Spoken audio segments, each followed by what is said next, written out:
Hello guys! And for today's video po ay magre-reveal po tayo ng bagong collection ng Bourjois. Glossy waterproof po siyang ink and velvet. So, long-lasting po siya, waterproof, hindi po siya nakaka-dry at hindi siya nakaka-crack ng labi kasi velvet po siyang may own moisturizer po sa labi na hindi siya nakaka-cracking or hindi siya nakaka-dry. Ito pong number 4 ay red. Maganda po siya kahit i-blast on mo po. Kunti lang ilagay mo siya at i-blend mo siya, magiging blast on na po siya at 10 po. At ito namang number 5 at parang burgundy. Good po siya sa mga little dark skin.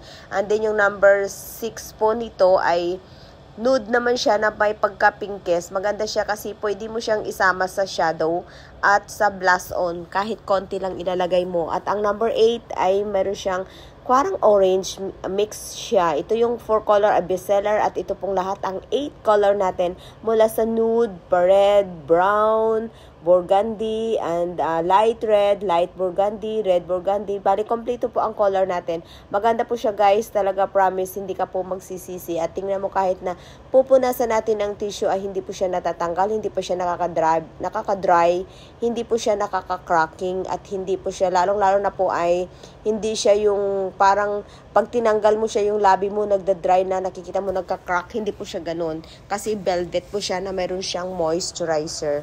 Is the best po siya talagang ink. Kasi vegan pa siya, is organic. Bali, ito po lahat ang color natin. Bali, pa light to dark. And then, complete color po tayo. At ito naman, meron tayong pencil.